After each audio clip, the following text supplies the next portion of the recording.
نحمده ونصلي ونسلم على رسوله الكريم اما بعد فاعوذ بالله من الشیطان الرجیم بسم اللہ الرحمن الرحیم۔ آج انشاءاللہ العزیز درس قرآن میں سورہ آل عمران آیت نمبر 47 48 سے ترجمہ، تفسیر، خلاصہ تفسیر اور اہم نکات بیان کرنے کی سعادت حاصل کی جائے گی۔ اللہ تبارک و تعالیٰ ارشاد فرماتا ہے، قالت ربی انا یکون لی ولد ولم یمسسنی بشر قال كذلك الله يخلق ما يشاء اذا قضى امرا فانما يقول له كن فيكون ويعلمه الكتاب والحكمة والتوراة والانجيل۔ اور وہ بولیں، اے میرے رب، میرے بچہ کہاں سے ہوگا؟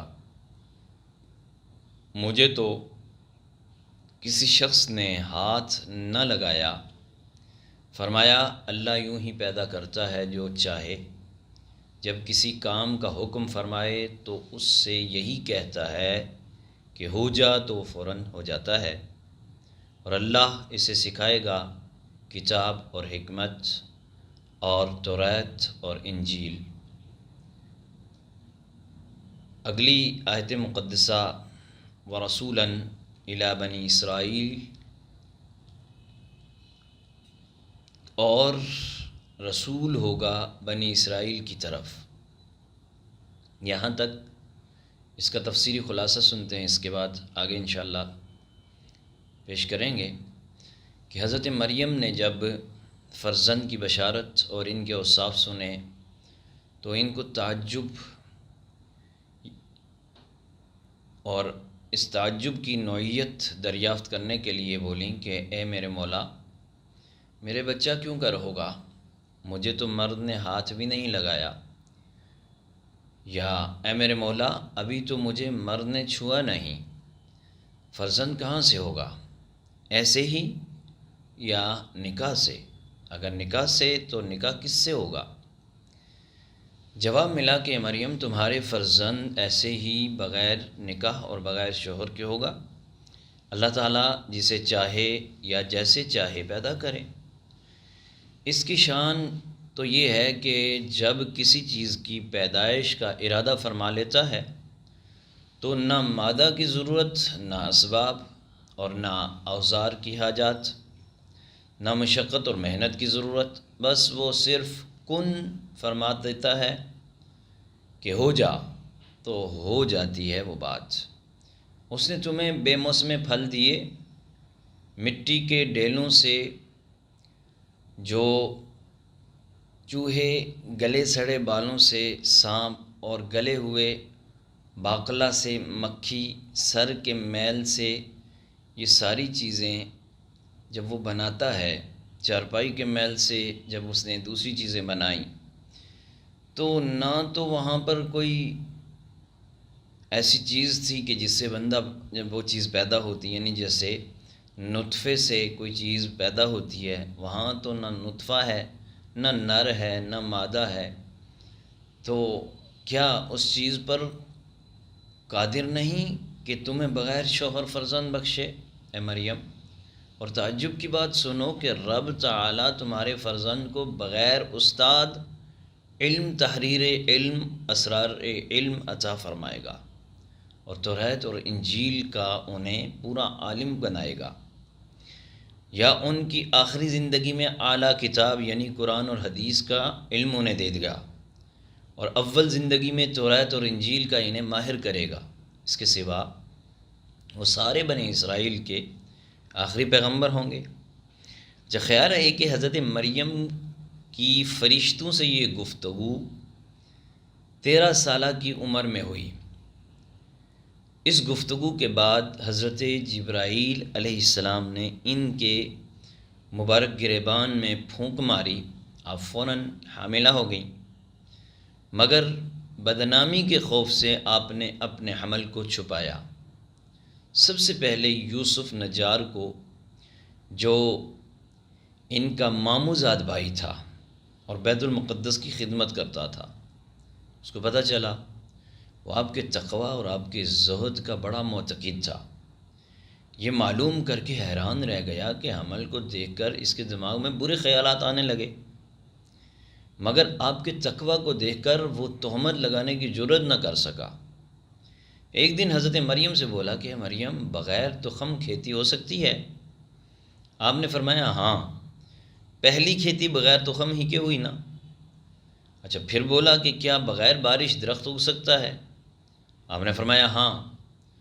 پھر بولا کہ کیا بغیر نطفہ بچہ پیدا ہو سکتا ہے؟ آپ نے فرمایا ہاں۔ پہلا انسان جو حضرت آدم علیہ السلام تھے تو وہ کیسے پیدا ہوئے؟ بغیر نطفے کے پیدا ہوئے۔ حوا بغیر نطفے کے پیدا بنی۔ تو اے یوسف، میں تیرا مطلب سمجھ گئی ہوں، تو اس پر حیرت نہ کر کہ یہ عطیہ پروردگار کا ہے، یہ عطیہ پروردگار نے دیا ہے، اور یہ عطیہ پروردگار دے رہا ہے، اور جس نے مجھے یہ حمل دیا ہے وہی میری عزت رکھے گا۔ یہ گفتگو ہو ہی رہی تھی کہ آپ کو درد ذہ شروع ہو گیا۔ غیبی آواز آئی کہ مریم یہاں سے نکل چلو۔ جہاں آپ جنگل میں کھجور کے نیچے پہنچی وہاں عیسیٰ علیہ السلام کی پیدائش کی جگہ تھی۔ تو اب آپ اس کھجور کے مقام جسے بیت اللحم کہتے ہیں وہاں پر آپ بیٹھیں، اور کھجور کی سوکھی ٹہنی کو آپ نے ہاتھ لگایا، اور وہ ٹہنی نیچے کی طرف آتی ہے، تو سوکھی ٹہنی تھی، جیسا ہاتھ لگتا ہے اس میں پتے لگتے ہیں، پتوں کے بعد اس پر کھجور ہوتی ہے، کھجور پک کر آپ کے لیے تیار ہو جاتی ہے۔ اس کا واقعہ جو ہے انشاءاللہ سورہ مریم میں تفصیل کے ساتھ بیان کیا جائے گا جب زندگی رہی تو۔ اب یہاں کچھ باتیں ہمارے سامنے آئیں کہ عیسیٰ علیہ السلام بغیر باپ کے پیدا ہوئے، اور حضرت مریم کا کسی سے نکاح نہ ہوا، اس کا پتہ قرآن نے ہمیں دیا۔ عیسیٰ علیہ السلام کی پیدائش سے پہلے نہ اس کے بعد، کیونکہ انہوں نے یہی تو سوال کیا تھا کہ انا یکون لی ولد، میرے فرزند کیسے ہوگا، اسی طرح یا نکاح کے ساتھ، تو جس کا جواب دیا گیا تھا کذالک، یعنی اسی طرح نہ نکاح ہوگا نہ کوئی مرد چھوئے گا، اسی طرح آپ کو کنواری حالت میں بیٹا ہوگا۔ تو حضرت مریم یوسف نجار کے نکاح میں آتی اور ان سے عیسیٰ علیہ السلام پیدا ہوتے، تو رب تعالیٰ ان کی ولادت پاک کا واقعہ اس شد و مد سے بیان نہ کرتا، کیونکہ کچھ لوگ کہتے ہیں کہ ان کا نکاح یوسف نجار سے ہوا تھا، تو اس کا جواب بھی قرآن نے دیا ہے، اور ان کے متعلق فرمایا فَنَفَخْنَا فِيهَا مِن رُوحِنَا، سورہ انبیاء کی آیت نمبر 91 میں۔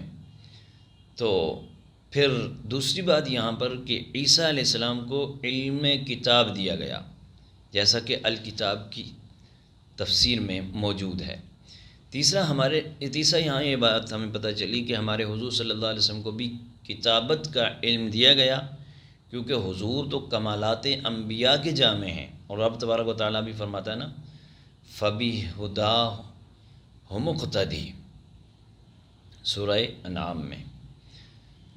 حضرت عیسیٰ علیہ السلام کو علم لدنی عطا ہوا کہ بغیر استاد سے پڑھے آسمانی کتابوں کے پورے واقف تھے، جیسا کہ والتوراۃ والانجیل سے معلوم ہوا، اور علم کسبی خواہ کتنا ہی ہو علم لدنی کا مقابلہ نہیں کر سکتا۔ عیسیٰ علیہ السلام قرآن و حدیث شریف سے واقف ہو کر آسمان سے تشریف لائیں گے، کیونکہ بغیر کسی سے پڑھے اسلام کے بڑے مجتہد ہوں گے، اور اجتہاد قرآن و حدیث کے علم کے بغیر ناممکن ہے۔ یہ فائدہ الکتاب کی تیسری تفسیر سے ہوا۔ اب جب بھی عیسیٰ علیہ السلام زمین پر آئیں گے تو نبی کریم صلی اللہ علیہ وآلہ وسلم کے امتی ہوں گے، نبی نہ ہوں گے، بلکہ اسلام کے مجتہد ہوں گے، مجدد ہوں گے، ولی ہوں گے۔ خیال رہے کہ تمام نبیوں کی نبوتیں وقت اور قوم سے محدود تھیں، مگر ہمارے آقا سرور کائنات صلی اللہ علیہ وآلہ وسلم کی نبوت یہ زمانے تک نہیں ہے، یہ ابد و آباد، یعنی تا قیامت بھی، قیامت کے بعد بھی حضور نبی و آخر الزماں ہیں۔ آپ صلی اللہ علیہ وسلم کے بعد کوئی نبی نہیں آئے گا، تو آقا کریم علیہ السلام سچے نبی، آخری نبی ہیں۔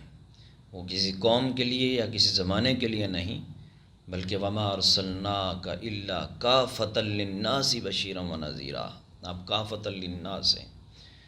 بہرحال اسی میں فرمایا انی قد جئتکم بآیۃ من ربکم انی اخلق لکم من الطین کہیئۃ الطیر فانفخ فیہ فیکون طیرا باذن اللہ وابرئ الاکمہ والابرص واحیی الموتى باذن اللہ وانبئکم بما تأکلون وما تدخرون فی بیوتکم ان فی ذلک لآیۃ لکم ان کنتم مؤمنین۔ فرمایا کہ ورسولا الی بنی اسرائیل، کہ ہم نے بنی اسرائیل کی طرف آپ کو رسول بنا کر بھیجا۔ انی قد جئتکم بآیۃ من ربکم انی اخلق لکم من الطین، یہ فرماتا ہوا کہ میں تمہارے پاس ایک نشانی لایا ہوں تمہارے رب کی طرف سے، میں تمہارے لیے مٹی سے پرندے کی سی صورت بناتا ہوں، پھر اس میں پھونک مارتا ہوں تو وہ فوراً پرندہ ہو جاتی ہے اللہ کے حکم سے، اور میں شفا دیتا ہوں مادر ذات اندھے کو اور سفید داغ والے یعنی کوڑ والے کو، اور میں مردے جلاتا ہوں اللہ کے حکم سے، اور میں تمہیں بتاتا ہوں جو تم کھاتے ہو، یعنی غیب کی خبر بتاتا ہوں جو تم کھاتے ہو اور جو اپنے گھروں میں جمع کرتے ہو، بے شک ان باتوں میں تمہارے لیے بڑی نشانی ہے اگر تم ایمان رکھتے ہو۔ اس آیت مقدسہ کا تفسیری خلاصہ کچھ اس طرح ہے کہ جب حضرت عیسیٰ علیہ السلام نے قوم کے سامنے ارشاد فرمایا اور فرمایا کہ مریم تمہارے فرزند عیسیٰ بنی اسرائیل کے رسول ہوں گے اور انہیں یہ تبلیغ کریں گے کہ اے اسرائیلیوں، میں سچا نبی ہوں، رب کی طرف سے میری صداقت پر کھلی نشانی ہے، میرے پاس موجود وہ نشانی موجود ہے، وہ یہ ہے کہ میں تمہارے سامنے گھارے سے چڑیا کی شکل بناتا ہوں، علادگی یا اکیلے میں نہیں بناتا تاکہ تمہیں کچھ شک و شبہ نہ ہو، یہ تمام تمہارے نفع کے لیے ہے تاکہ تم کو اس معجزے کے ذریعے ایمان میسر ہو، محض کھیل تماشے کے لیے نہیں، اور اس میں پھونک مارتا ہوں تو وہ پرندہ بن جاتی ہے، یہ معجزہ میری نبوت کی دلیل ہے، یہ دیکھ کر تم مجھے خدا نہ کہنا، کیوں کہ یہ جو کچھ میں کرتا ہوں یا جو کچھ ہوتا ہے یہ خدا کے حکم سے ہوتا ہے، میں خدا کے حکم سے کرتا ہوں، نیز مجھے رب تعالیٰ نے یہ معجزہ دیا کہ میں مادر ذات اندھے کو اور کوڑ کے مریض کو پھونک مار کر شفا بخشوں، جن کے علاج سے طبیب عاجز ہیں، ان کے علاوہ میں مردے بھی دم کر کے زندہ کرتا ہوں اللہ کے حکم سے، جو کہ طبیبوں کے نزدیک ناممکن بات ہے، یعنی طبیب کے تو مردے کو زندہ نہیں کر سکتا، لیکن میں اللہ کے حکم سے مردے کو بھی زندہ کرتا ہوں۔ میری قدرت کی تو یہ کیفیت ہے اور میرے علم کا یہ حال ہے کہ جو کچھ تم میری غیر موجودگی میں اپنے کوٹھریوں میں، اپنے گھروں میں بیٹھ کر کھاتے ہو اور بچاتے ہو، میں وہ بھی جانتا ہوں، اس کی بھی تمہیں خبر دے سکتا ہوں۔ تم نے اتنا کھایا اور اتنا بچایا، ان معجزات میں میری حقانیت کی کھلی نشانی ہے، اگر توفیق ہو تو مجھ پر ایمان لے آؤ۔ اچھا، خیال رہے کہ حضرت عیسیٰ علیہ السلام نے اپنے یہ مراتب شکریہ کے طور پر بیان کیے تھے، نہ کہ فخر اور تکبر کے طور پر، تاکہ لوگ آپ کے ان مراتب کو مان کر مومن عارف بنے۔ نبی کے مراتب جاننے ہی کا نام تو ایمان ہے، لہٰذا آپ کا یہ فرمان شکریہ بھی ہے اور تبلیغ بھی ہے۔ نیز آپ نے اس وقت اپنے عمومی صفات بیان نہ کی کہ میں تم جیسا بشر ہوں، بندہ ہوں، مجبور ہوں، مجھے تو دیوار کے پیچھے کا بھی علم نہیں ہے، دیوار کے پیچھے کی بھی خبر نہیں ہے، بلکہ خصوصی صفات بیان کی، کیونکہ انبیاء کرام کی عمومی اوصاف بشریت وغیرہ ماننے کا نام ایمان نہیں ہے، یہ صفات تو شیطان بھی مانتا ہے، یہ صفات تو ابو جہل بھی مانتا ہے، یہ صفات تو کافر اور مشرکین بھی مانتے ہیں۔ تو ایمان اس کا نام ہے کہ حضرات انبیاء کی خصوصی صفات کو مانا جائے، اور اسی لیے تو محمد رسول اللہ صلی اللہ علیہ وسلم پڑھا جاتا ہے، محمد بشر مثلنا نہیں کہا جاتا، محمد رسول اللہ کہا جاتا ہے۔ روایت میں ان واقعات کی تفصیل یہ ہے کہ جب آپ نے یہ دعوے کیے تو لوگوں کے کہا کہ اچھا ہمیں مٹی سے چمگادڑ بنا کر دکھاؤ۔ اس انتخاب کی وجہ یہ تھی کہ چمگادڑ میں چند خصوصیتیں ہیں جو دوسرے پرندوں میں نہیں ہیں۔ نمبر 1، اس میں ہڈی نہیں ہوتی، صرف گوشت اور خون ہوتا ہے۔ اس کے پر نہیں ہوتے، یہ گوشت سے اڑتی ہے۔ یہ انڈے نہیں دیتی بلکہ بچے دیتی ہے، حالانکہ چڑیاں انڈے دیتی ہیں، کبوتر انڈے دیتے ہیں، یہ انڈے نہیں دیتی۔ اس کے جو بچوں کو دودھ بھی پلاتی ہے جس طرح عورتیں پلاتی ہیں۔ اس کی چونچ نہیں ہوتی بلکہ منہ ہوتا ہے۔ اس کے منہ میں دانت بھی ہوتے ہیں جس سے وہ چباتی ہے، یہ ہنستی بھی ہے۔ اسے عورتوں والی جو بیماریاں ہوتی ہیں وہ بھی ہوتی ہیں، یعنی حیض و نفاس ہوتا ہے اسے۔ یہ دن کی روشنی میں نہیں دیکھ سکتی بلکہ رات کے اندھیرے میں بھی اس کی آنکھیں بیکار ہوتی ہیں، بلکہ رات کے اندھیرے میں بھی اس کی آنکھیں بیکار ہوتی ہیں۔ صرف طلوع سے 1 گھنٹہ پہلے اور غروب کے 1 گھنٹہ بعد تک یہ دیکھ سکتی ہے۔ یہ ساری چیزیں روح المعانی اور تفسیر خازن اور تفسیر خزائن العرفان میں یہ موجود ہیں۔ حضرت عبداللہ ابن عباس رضی اللہ تعالیٰ عنہ سے بھی پوچھا گیا تو آپ نے بھی فرمایا عیسیٰ علیہ السلام نے صرف چمگادڑ ہی بنایا۔ حضرت وہب فرماتے ہیں کہ آپ کے بنائے ہوئے چمگادڑ لوگوں کے سامنے اڑتے رہتے تھے اور ان کی نگاہ سے غائب ہوتے ہی مر گئے اور گر جاتے تھے۔ بعض نے فرمایا کہ آپ نے کئی قسم کے جانور بنائے، مگر حق یہ ہے کہ وہ جانور زندہ رہتے تھے، کیونکہ آپ نعوذ باللہ نہ تو جادوگر کی طرح نظریں بند کرتے ہیں کہ وہ چیز مٹی ہی رہتی ہے مگر لوگوں کے سامنے پرندہ معلوم ہوتی ہے۔ ایسا تو کام آپ نے نہیں کیا، یہ تو جادوگر کرتے ہیں۔ جیسے بازیگر مٹی کا روپیہ بنا کر دکھاتا ہے مگر وہ ہوتی مٹی ہی ہے، نہ عارضی طور پر اسے پرندہ بناتے بلکہ واقعی وہ پرندہ بن جاتی تھی، کھاتی تھی، پیتی تھی، زندہ رہتی تھی وہ چیز، کیونکہ رب تبارک و تعالیٰ نے فرمایا نا فَيَكُونُ طَيْرًا بِإِذْنِ اللَّهِ۔ تو فَيَكُونُ طَيْرًا بِإِذْنِ اللَّهِ کا مطلب کیا ہے کہ وہ مٹی سے پرندے بناتے ہیں جو بعین ہی وہ پرندہ ہو جاتی ہے، تو پرندے کے تمام صفات بھی اس میں پیدا ہو جاتے ہیں۔ جیسے عصا موسیٰ جب سانپ بن جاتا تھا تو اس نے سارے سانپوں کو کھا لیا، تو تمام سانپ کی جو صفات تھی وہ اس میں پائی جانے لگی، حتیٰ کہ وہ کھاتا بھی رہا، پیتا بھی رہا۔ رب تبارک و تعالیٰ نے بھی ارشاد فرمایا ہے۔ ایک اور یہ کہ بغیر قرآنی ثبوت کے یہ قید نہیں لگائی جا سکتی۔ طیرن سے معلوم ہوا کہ آپ مٹی سے ہر قسم کا پرندہ بناتے اور اس میں روح ٹٹولنے پر قادر تھے، کیونکہ طیرن یہ نکرہ ہے اور بغیر کسی قید کے بیان ہوا ہے۔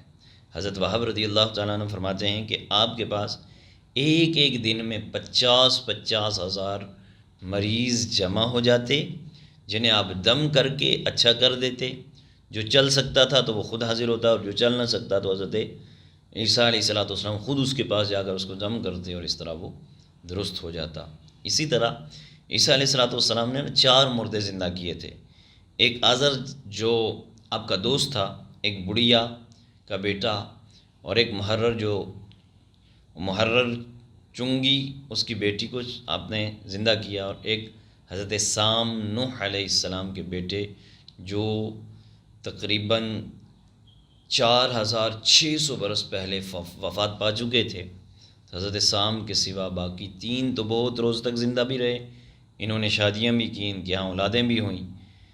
تو باقی حضرت سام نے یہ کہا تھا کہ مجھے اب سکرات کی تکلیف نہیں ہونی چاہیے، اس لیے مجھے جلدی ہی موت آ جائے آسانی کے ساتھ۔ تو آپ نے دعا کی تو اسے فوراً ہی موت آ گئی، تو وہ جلدی فوراً فوت ہو گئے۔ باقی 3 جو تھے وہ کئی برسوں تک زندہ بھی رہے۔ ان سارے معاملات سے ہمیں یہ پتہ چلا کہ اللہ تبارک و تعالیٰ نے آپ کو بڑی برکتیں عطا فرمائی، آپ کو بڑی عظمتوں سے نوازا۔ آپ نے جو مردوں کو زندہ کیا، مادرزاد اندھو کو آپ نے بینا کیا، یہ آپ رضی اللہ، آپ علیہ الصلاۃ والسلام کا معجزہ، اور آپ علیہ الصلاۃ والسلام اللہ کے بندے ہیں۔ حضرت جو سام ہیں، سام بن نوح علیہ السلام کا واقعہ یہ ہے کہ بعض لوگوں نے شبہ کیا کہ شاید یہ مردے جو زندہ کیے گئے ہیں مرے نہ ہوں گے، بلکہ انہیں سکتہ ہو گیا ہوگا۔ اس پر آپ ایک بہت پرانی قبر پر تشریف لے گئے۔ رب تبارک و تعالیٰ نے آپ کی دعا سے حضرت سام کو زندہ کیا، حالانکہ انہیں وفات پائے ہوئے 4600 برس ہو چکے تھے۔ جب آپ نے ان کے لیے دعا کی تو انہوں نے اپنی قبر میں سنا کہ کوئی کہنے والا کہہ رہا ہے عجیب روح اللہ، یعنی روح اللہ حضرت عیسیٰ علیہ السلام ہیں، ان کا حکم مانو۔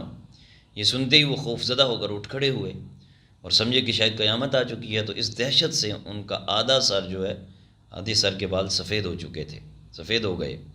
حالانکہ نوح علیہ السلام کے زمانے میں لوگ بوڑھے نہیں ہوا کرتے تھے۔ اٹھ کر پوچھنے لگے کہ کیا قیامت آ گئی ہے؟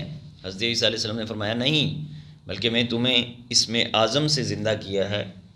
انہوں نے عیسیٰ علیہ السلام سے پھر درخواست کی کہ مجھے پھر واپس بھیج دیں اور اب مجھے سکرات کی جو شدت ہے وہ نہ ہو، چنانچہ آپ کا اسی وقت انتقال ہو گیا۔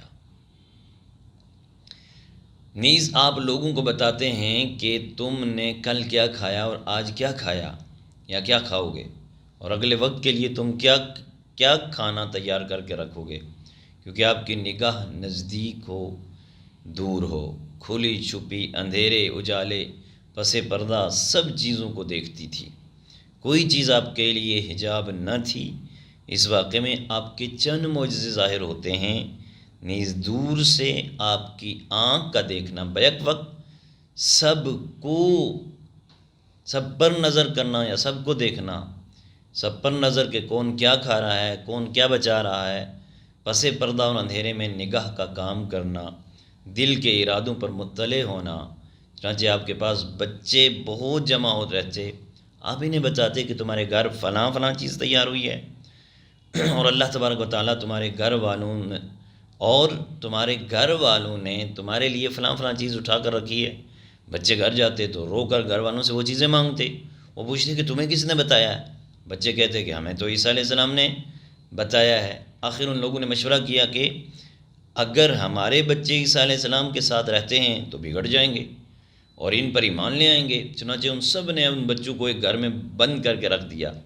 عیسیٰ علیہ السلام نے کہا کہ وہ یہاں نہیں آئے، تو آپ نے فرمایا کہ پھر اس گھر میں کون ہے؟ انہوں نے کہا اس میں تو ہمارے سور ہیں۔ فرمایا اچھا، وہ سور ہیں اس گھر میں؟ ان لوگوں نے کہا ہاں اس میں تو سور ہیں، اس میں بچے کہاں ہیں؟ تو آپ نے کہا اچھا سور ہیں تو پھر سور ہو جائیں گے۔ چنانچہ جب دیکھا تو سارے کے سارے وہ جتنے بھی بچے تھے وہ سارے سور بن گئے۔ تو مگر عبد الرزاق نے عمار بن یاسر رضی اللہ تعالیٰ عنہ سے روایت کی کہ مسخ کا واقعہ خوان اترنے کے بعد ہوا، جس کا قصہ سورہ مائدہ میں انشاءاللہ آئے گا۔ ممکن ہے کہ وہ دونوں دفعہ ہوا ہو، نیز یہ یا تو آپ یہی دونوں خبریں دیا کرتے تھے یا غیب کی ساری خبریں سناتے تھے، مگر خصوصیت سے انہی دو کا ذکر کیا گیا کیونکہ انسان کو اکثر کھانے کا خیال رہتا ہے، اس لیے یہاں پر ان کا ذکر کیا۔ اللہ تبارک و تعالیٰ کی بارگاہ سے ہم دعا کرتے ہیں رب کائنات ہمیں قرآن کریم فرقان حمید کے احکامات کو سمجھنے کی توفیق عطا فرمائے۔ اس سے ہمارے عقائد کا بھی پتہ چلتا ہے۔ الحمدللہ ثم الحمدللہ ہمارا عقیدہ قرآن و سنت کا دیا ہوا، قرآن و حدیث کا دیا ہوا عقیدہ ہے۔ اللہ تعالی ہمارے عقیدے مضبوط بنائے، آمین۔ وآخر دعوانا ان الحمدللہ رب العالمین۔